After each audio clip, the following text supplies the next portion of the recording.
السلام عليكم. اليوم نوريكم الطريقة ديال تحضير الشوفان. كاين بزاف ديال الطرق، وهذه هي الطريقة اللي بالنسبة لي سهلة ودغيا كنزرب عليها.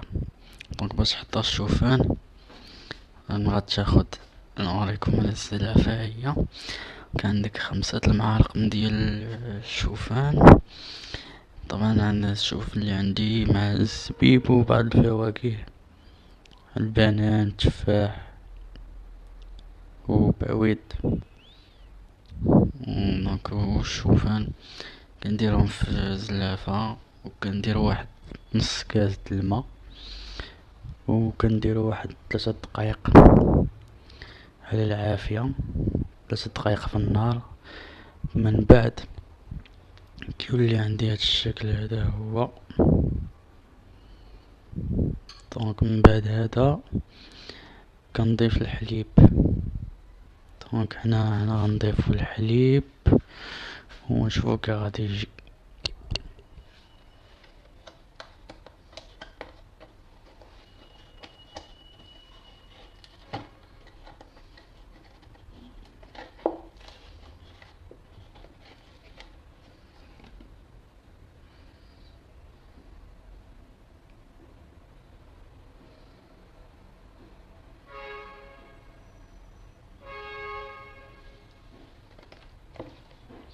دونك هنا ضفنا هاد القدر ديال الحليب.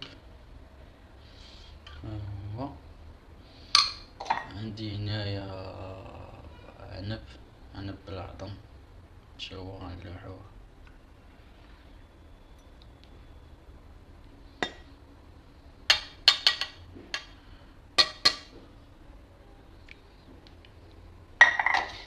كهو العنب، ولا بغيتو تضيفو شوية الرقائق من ديال نيسكويك باش تحلي.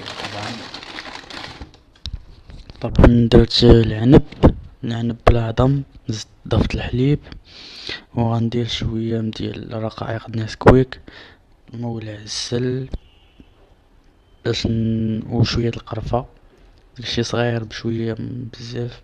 السكر مكاينلاش، الا بغيتي دير معلقة صغيرة.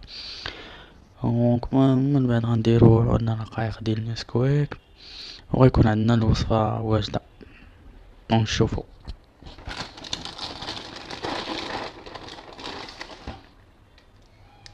دونك هكا ماشي بزاف، غير بشوية، تخليه واحد دقيقة وتخلط هادشي وتاكلو مع راسك. المهم هادشي تاكلو سوا بغيت تفطر بيه، ولا شي وجبة إلا كنتي فيك الجوع، ولا قبل التدريب. اخوان، نتمنى الوصفة تكون عجباتكم، ونتلاقاو في فيديو جديد. السلام عليكم.